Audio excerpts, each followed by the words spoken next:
presented by the Marines. Hello everyone and welcome to IGN's Summer of Gaming Summer Highlights. I am Seth Macy and these much cooler people are... I'm Stella Chung. And I'm Alan Wheeler. And we've seen all kinds of new gaming announcements this summer, from Mortal Kombat 1 to Sonic Superstars to Alan Wake 2. There's a lot to take in. So we decided to make things a little bit easier for you and highlight some of the biggest games we're excited for. That's right, as well as run through everything you need to know to be prepared for its release, and it's all presented by the United States Marine Corps. So let's jump right into it. One of the games that I'm very excited for, Final Fantasy VII Rebirth. It releases early 2024, available exclusively on PlayStation 5 and 2 discs. The internet is blowing up about that right now, but I'm excited because first and foremost, it just looks like absolutely gorgeous. But before you jump in and play, I'm here to offer my personal game plan to get you ready to play Final Fantasy VII Rebirth. First off, if you haven't played the original PS1 game, it is out there. You can also maybe go play Final Fantasy VII Remake, which originally came out on PS4. It got a PS5 upgrade. Finally, like we were saying, maybe upgrade your internal storage. The PS5 has like 875 gigabytes built in, but this game, again, 2 discs, lots of graphics plugged in there. So if you don't want to have to move games from your internal storage, go get a new drive. They're actually kind of cheap now. So what about you guys? For me, the biggest news has to be around Insomniac Spider-Man 2. Releases October 20th. We got a release date. It'll be a PS5 exclusive. Spider-Man Miles Morales already felt like such a huge upgrade from the original release. Yeah. We did get the remaster of the original Spider-Man as well. So there's just so many new things to offer. There's quality of life updates, new suits to try out, new abilities. So yeah, what did you guys think of the Spider-Man announcement? I don't pre-order games, but I might because of all the suits you get, which, by the way, I love what Insomniac does, is that it's not locked behind a paywall. You can earn them later on. But it's like immediate unlock if you buy pre-order. Yeah. So I'm just like, that might be I mean, in economics, they call that time preference. Oh, yeah. But yeah, I agree. Like, there's some really cool pre-order bonuses. There's if you get the collector's edition, you get a Venom statue, and that's what I'm excited about, because like Venom is 100% my favorite Marvel character, my favorite Spider-Man character. Like, I'm really stoked that the symbiote is here. Mm-hmm. Like, Peter Parker sounds like it's starting to corrupt him a little bit. We don't know who Venom actually is, so yeah, I'm pretty stoked. Yeah. Wait, so then how do y'all feel about the symbiote not being Eddie? I mean, it doesn't hurt my feelings. Okay. And it means that we're gonna get like a cool surprise. It's true. Like, who knows who it's gonna be? Yeah, I'm super excited just because it kind of adds a little bit of mystery to the mix. Mm-hmm. I feel like there's gonna be all these different fan theories on I think it's gonna be this thing from this moment in the trailer, and people are gonna be dissecting it, and I'm so excited for more information that we get on Spider-Man 2. Yeah. But before you jump in, there are a few things that I think you should do to prepare for this game. All right. Because there's a lot of Spider-Man content out there. So let me give you the lowdown. Don't worry, I got you. Number 1, you gotta play Spider-Man Remastered on the PS5. Gorgeous game. It's one of the few titles that have actually platinumed on PS5. Oh, wow, nice. That's how good it is. It feels so good to use all the different suits, all the different powers. It's constantly sort of encouraging you to try out different play styles. Plus, you look so sick. Yeah. I remember when I first unlocked the Spider-Punk suit, I was like, this is the coolest thing ever. You'd hit up the superpower and you just start riffing. It's so cool, man. Number 2, play Spider-Man Miles Morales. It is Spider-Man, the first game, but just a little bit better. I feel like the pacing is so tight. It feels as close to perfection as Insomniac's ever released, in my opinion. Everything just feels so tight, from the narrative, the gameplay, all the different executions that you can do. It feels so good to play. And finally, watch the Spider-Verse movies. Not only are they some of the best looking cinema ever released, but they actually give you a lot of really good information around Miles and Peter's relationship, even though they're not the versions that we play in the game. Right. But you sort of get that mentorship position that they kind of are framing them around, and you can see them become greater together. Yeah. So yeah. What about you, Stella? Well, first I want to point out that Spider Plush is in Across the Spider-Verse, and it's amazing. It's so cute. But yeah, no, it's a great cameo. But anyways, one of the games that I'm most excited for is Palworld, which I wasn't really expecting. It releases on PC as early access in January next year, and it will be available on the Xbox Series X and S eventually after that. Mm-hmm. But it's weird because I was like, I'm not really into monster catching games, and especially not survival crafting games after I've already been through all of that.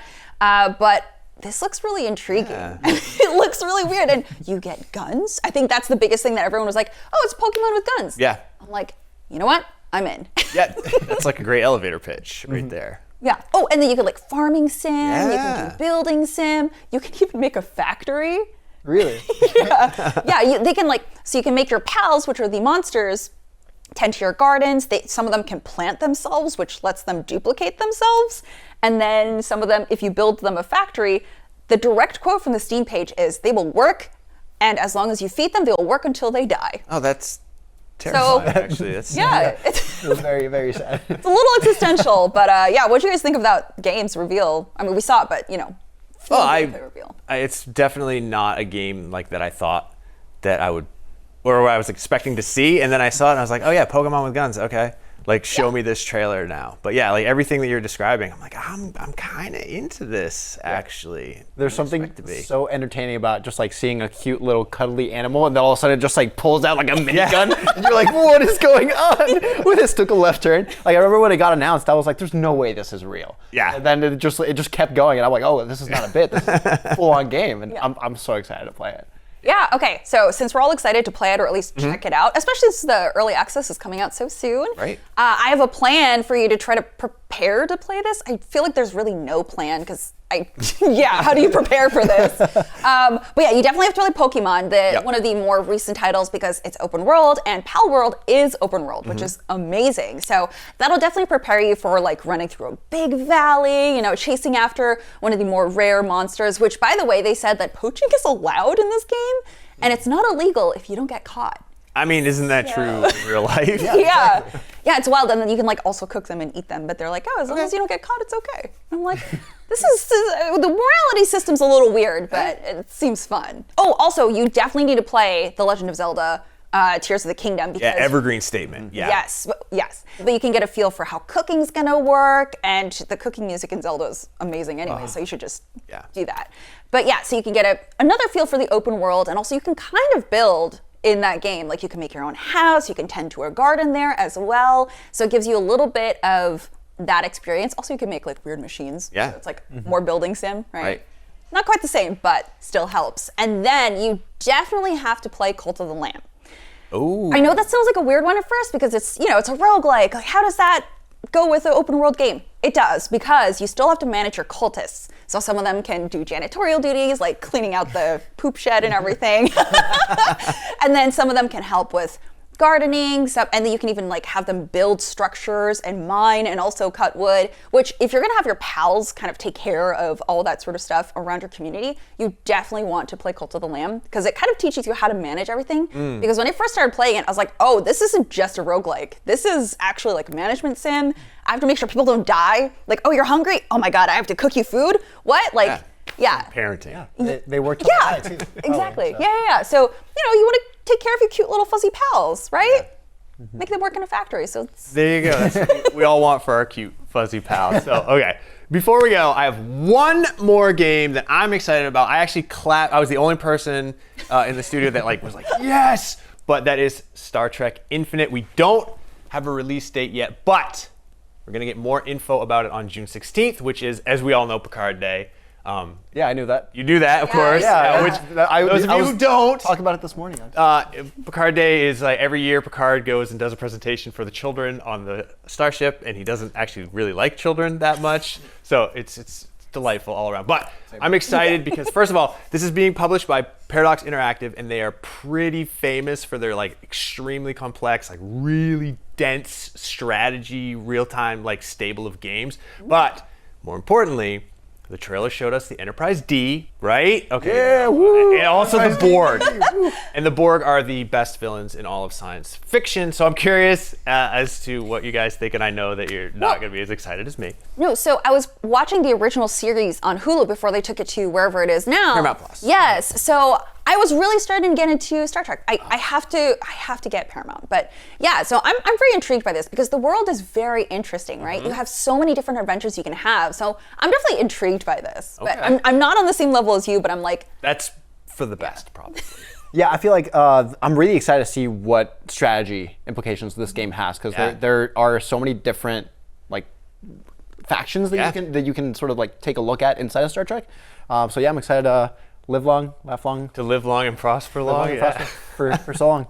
All right. Whatever. So, before you jump in and play, I'm here to offer you my personal game plan on what you need to do to get ready to play Star Trek Infinite. First of all, this is also evergreen. Like, go watch a bunch of Star Trek The Next Generation and Deep Space Nine. You can maybe skip like season 1 of Star Trek The Next Generation. It's got its charms. But most of the characters in this game are featured pretty heavily in both of those series. Also, like, outing myself even further, maybe go read a Star Trek book. Ooh. I won't judge you negatively because I'm actually reading Vendetta right now, which is about the Borg, and it is probably like the coolest Star Trek book. It's like it's just really good science fiction. But also, check out Picard Season 3, which everyone, including cynical Star Trek nerds who hate everything, say it's great. And finally, play some other games from Paradox.